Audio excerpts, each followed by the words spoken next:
So here we go again, another helicopter trip. Now we have about 160 hours on the helicopter before overhaul, but more on that later. So we decided to pack everything up in the helicopter, head north, and go for a week of camping.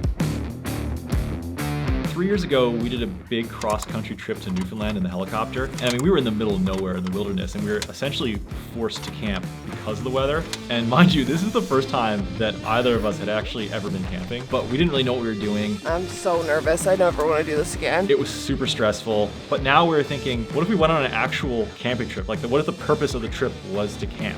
Will that change our relationship with camping? So this is gonna be a trip with us, the Millennial Falcon, Canadian Wilderness, some camping gear, and the story that goes along with it. Steady hand as it goes now, easy does it. Dead to rights in the blood, reaching for the throne. Anything comes from me, I'll be locked and loaded. Only thing you should know.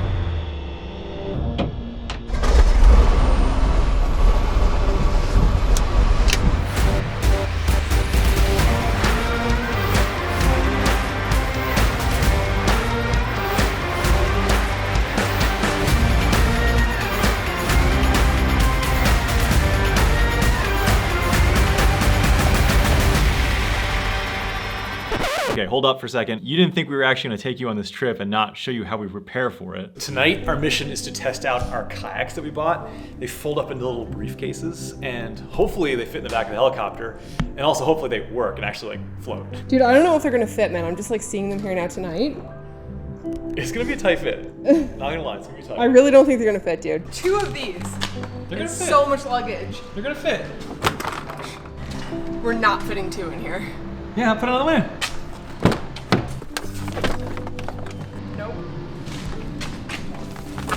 Perfect, look at that. 2 fit perfectly. We're gonna put all of our luggage when it's time to go. You still got space down here. For camera bags, food, 2 bear Got canisters, space right here. sleeping Got bags. space we got space under the seat. We're taking our kayaks down to the Allegheny Reservoir. We're gonna land, we're gonna pop them out, we're gonna try them out, make sure everything works. And if so, if we wanna commit to bringing that much kayak on our camping trip, then that's what we're gonna do. I think we're gonna sacrifice clothes for kayaks. I'm only gonna bring like my whatever I'm gonna wear and then like 1 set of dry clothes and then like the appropriate layers. And I'm planning on just having the smallest bag. No makeup. Well, they fit. Well, I have a million other things in the back of the truck. It's just for one little couple-hour excursion right there. All right, let's go. This is a pretty awesome spot. I was a little worried though because the water level is so much higher here than it was last fall.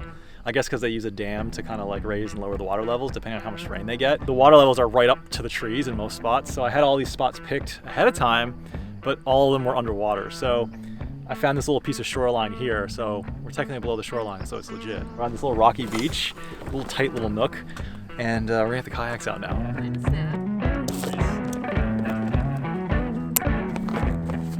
Good to go. Well, they work. Buggy out. Yeah, but we got our bug spray. Yeah. How do I look? You look great. This is a great shot, actually.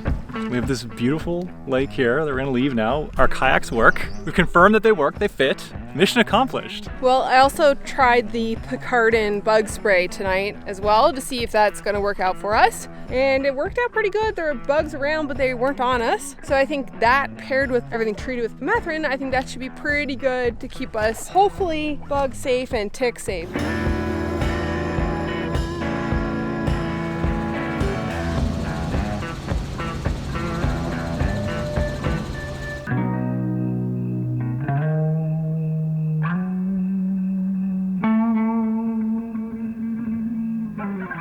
T-minus 13 days until we head out on our little adventure. We're gonna pick up a couple of supplies for a trip. We need like freeze-dried meals, no smell bag, and some lotion, bug spray. Oh yeah, we liked the chicken casserole last time, right? Any of these look appetizing? I want the pad type. This was a recommendation, so we're gonna try this one. I'm overwhelmed. So we're loaded up with our food. We've got a lot of meals that we have to try to fit into our beer canister for our trips. Dude, I don't know if it's gonna fit. I don't think it's all gonna fit. I'm excited to try all these. So we've got our food stash here for our trip. Honestly, I'm looking at this and this is not all of it. Yeah, but you don't want to run out of food. We are planning on camping for 4 nights, 5 days. But if the weather is bad, we might end up camping for 3 nights, or we might end up camping for 6 nights. Maybe 7. We're not new to helicopter trips on this channel. That is the spontaneity of traveling by helicopter. You never know what the weather has in store. We're over preparing with the food because we're gonna be in the dead ass wilderness of Canada. We're on our own. There's no corner store. There's no corner stores. We're gonna give you a really quick rundown. You might notice here that we have a lot of freeze-dried meals. There's 2 reasons for that. One, they're really easy. They're super light, especially for the helicopter. These are surprisingly good. They're actually good. Second reason is that we're gonna be in bear country. We're gonna be worried about black bears, so we want food that's gonna all fit inside the bear canisters that we're bringing. We don't want to have a run-in with Mr. Black Bear. It's actually one of my biggest fears. I saw a video of a bear mauling a small plane. Can we not talk about that? And it actually, like, it ruined the aircraft. Like, a bear is not gonna go in and just like politely open the door to get the food out. We've kind of got this broken down into supper time, breakfast time, lunchtime, and snacks. And these are handy too, because these are the 2 serving size packs. So it's perfect for you and I just to like make one of them and just share it out of the bag. How these work is you basically boil whatever amount of water that it says on the package, open it up, you pour the water in, stir it, and then wait the appropriate time. It rehydrates. You don't have any dishes to clean up, which is like super handy. But we can also swap in an oatmeal. We can swap in some peanut butter tacos. We can put some Nutella on those, which this is like a little squeeze bottle I got from REI. I just filled it up with Nutella. Snacks is kind of like the big thing for us because we're always kind of munching on something throughout the day. So I've developed the snack bag. This will come in the helicopter outside of the bear canister with us for the entire day that we'll just kind of snack through. And then at the end of the day or the next morning, I'll refill that snack bag for the following day. Do not bring the snack bag into the tent. So we've got fruit jerky, we've got nuts, we've got trail mix, we've got beef jerky. We're also bringing some Gatorade with us just in case it's gonna be probably hot, and these little Tailwind endurance fuel drinks. We got 2 beverage stations here, variety of hot chocolates. And we also have our tea pack because you know who needs our cup of tea. Hell yeah. I've also subbed in my coffee for instant coffee for this trip. Anything that goes in your body or on your body has to go in the bear canister. T-minus 4 days away from our trip and we are waiting on our 2nd bear canister. I think we'll have enough food. I mean, this is like a decent amount. How many calories is this? I don't know, we probably should calculate. If it was up to me, I probably would have just like the night before taken my bear canister in the pantry, just started throwing like random half-eaten bags of cereal, like crackers. Yeah, you would have gotten out there and just been starving. Yeah. Oh, that's funny. So where are we gonna go? So we're sitting down to kind of figure out where exactly we're gonna be going on this trip. We've got a general idea of the location that we're going. Chris has got a bunch of spots mapped out, so we're just gonna put together a little bit of a game plan on where we're actually gonna go in 2 days. And one of the functionalities of ForeFlight is you can actually put in a lot of custom content. So I kind of got a little bit bent and I went and screen capped a bunch of tiles of all the Crown land maps in Ontario. Crown land is land that the government or the Crown owns. And you're more or less free to do whatever you want as long as you're not, being destructive. So people can just go camping on it. You can go use it for recreation. So each province publishes a land use atlas, usually online. Ontario has one that basically is color coded. It's like, okay, here's provincial parks, here's like a reservation land, here is land that's owned by people, and it's all just different colors. I basically screen capped the whole part of Ontario that we're going to, tiled it in Photoshop to make a giant map, and then edited the colors to basically just make it all red, and then just a transparent layer for the spots that were general use Crown land that we could land on. So then I took that map, geo-referenced it in a special application, and then I could import that file into ForeFlight. Lo and behold, I can turn that map on as a layer. This area that has this little outline here underneath the Parry Sound Harbor and Salmon Lake titles, that's a provincial park, so you can't land there. So I just made it all red. I don't care what it is, it's just as long as I know I can't land there. Basically anywhere here that doesn't have red, we can land. And I went through basically all the satellite imagery and looked for places that would potentially be good places to land the helicopter and possibly camp. So for example, this one, Park Lake, out in the middle of nowhere. There's a little island there, some clearing in the trees. Looks like from the aerials it'd be a great spot, but you never know till you're there or in person if the place is gonna be amenable for a landing or even a campsite. I've scoured this entire coast and just basically looked for places that look like they could be good spots to land and good spots to camp as well. I think I got like 15 spots. Roughly half of them are inland on like lakes, and the other half are more like little islands on the Georgian Bay. So I think between these 15 spots, we should be able to find 2 campsites that will work.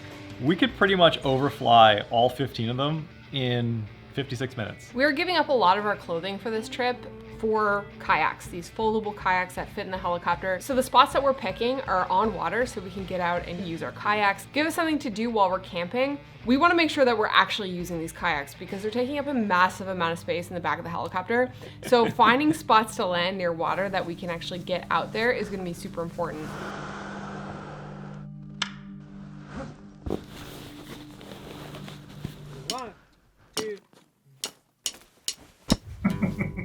We're 1 day away from our trip. We leave tomorrow. We're probably gonna have to deconstruct some of the bags. But you know what? I've done this like a bunch of times, so I am becoming a little bit of a pro at packing a Robinson R44 helicopter. So when we're flying, we have to worry about weight. We have a maximum weight we have to worry about, but it's also where that weight is distributed. So if there's too much weight on the far left side of the helicopter or the far right side of the helicopter, or too much weight on the forward part of the helicopter or the aft part of the helicopter, the center of gravity won't be within tolerances and we can't fly. Well, we can fly, but it's just not safe. So in addition to monitoring how much weight we're taking, we have to monitor where that weight is going. So I have an app that I can use to kind of calculate all that and make sure we're all in tolerances. This helicopter is built for 4 people and maybe a little bit of luggage. So since there's only 2 of us flying, we can pretty much load this thing to the brim and we know that we're not gonna be overweight, but we're still gonna weigh everything and make sure that we're within tolerances. I think the challenge tonight is actually gonna be fitting everything inside the helicopter efficiently. The Yeti bag, we've got 2 waters inside these little compartments. And like little things like this where we have our bug tents and just some like bear whistles here. We have this big compartment where you can just kind of throw stuff down. It keeps everything organized and protected. Also do like this. This is a little Loom Cube light panel. We just have stuffed up here. That fits perfect. Fits perfect. Spare canisters fit perfectly behind the seat. We're gonna have kayaks that take up this entire space. We're gonna put our tent on top so that when we get to our campsite, we can just easily take the tent out and set it up. Like pack it in the opposite order you need it. Yeah. Oh my God, we have so much more stuff. The bow saw. It's like basically a fold-up saw. This will allow us to cut wood if we want to have a fire. I already cut myself on it once. I don't even know what's in here. Wait, what is that? that? This is our sleep system minus our sleeping bags. This is our sleeping pads, our sleeping pad covers, our light. Sleep's really important. Look at that. We still got a bit of space there, babe. Flip the camera around as if I'm gonna explain what's in all of these bags. How dare you? If Customs ever asked me, it's like, did you pack all these bags? I'm like, nope. I did. This is 15 pounds. We still have a little bit of space around here. Our little camp table. This table fits like perfectly down there. This is our food cooking kit. It's not that heavy actually. 15.45. This is our emergency helicopter first aid kit. 9.15. We'll take out the cooking kit. Smart. So I can put that down like that. You got the cooking kit in its own little pouch. And then a Levi Allen special fuel canisters. There you go, that's not so bad. We're getting there. This has to go in, our entire clothes, poop kit, and the kayaks, and there's no space left. I think we need to put the kayaks in now and start working around them. Kayaks take up this entire space and need to be flat here in order to fit here. I think that this is gonna have to come out. We're gonna put water shoes in these little crevasses. Boom, look at that. Life jacket 1. Oh yeah, they fit perfectly. 24.65. This has literally took us 2 hours. How are we gonna do this again? Once we figure it out, it'll be quicker. We've had to completely ditch the clothing bag. That one big bag won't fit in here, so now we have to break it up. I'm basically putting my clothes under my seat. Chris is gonna put his clothes, his underwear, his puffy jacket under his seat. We don't wanna pack the front seats too much with hard stuff because in the event that we have an accident, these seats are meant to collapse as basically a little air cushion. So if these are filled with stuff or filled with hard stuff, you're basically gonna break your back. So we're just putting light, squishy stuff under here and we're not filling it. We just put in the heli hammock, which is basically this mesh hammock here. And this allows us to now put stuff back here and it won't fall on us. Garbage bags, smell-proof bags. Oh, I'm not taking my fleece. Tank top, pants, 12 to 24, ND filters. Okay, I think we're good. Let's go home and sleep. And tomorrow, we'll be back. Hi. Hi. How are you feeling? Oh, I'm excited. This is gonna be like 15 off-airport landings all in a row. How are you feeling is the real question. I have mixed emotions about this. I've been looking forward to this trip for months, and I'm really excited. We have 15 spots to scout today, and we're running pretty late. The second thing is that like finding a good campsite, getting set up, and then like worrying about bears. So I'm trying to put those feelings in a clear box so I can look at them and be aware of them, but not let them out to take over my whole brain. Our species came from the woods. Our species came from And we gotta go. We gotta go. Call the Canadian Border Patrol. I know nothing at all about it. That's what's concerning. Call the Border Patrol. All right, we've called Canadian Customs. We filed our EAPIS, Notice of Departure from the United States. We filed our CAM pass. We've pushed the helicopter out. We're all packed up, did our weight and balance. We're good to go.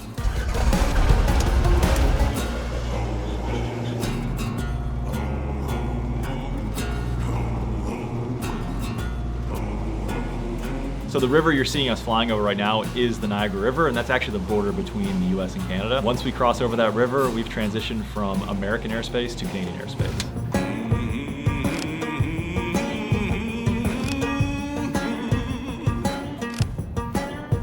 They're made for backpacking, so we're not backpacking.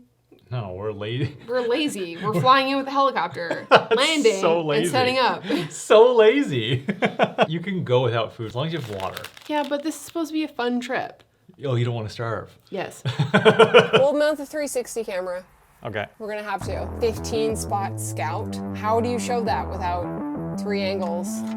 We're gonna fly north into the wilderness to camp. That's actually the border between the US and Canada. Yes, I'm calling Customs again because the call dropped. So once they answer, hopefully they'll clear us through. We'll find our camp spot for tonight. Oh wow, we're right out there, aren't we? This is like a little lagoon in here too, right? I like this spot. This is sick. Yeah, take that picture. How fun is this? I'm so excited. Ew, there's a dead fish right there on the ground. All right, let's go.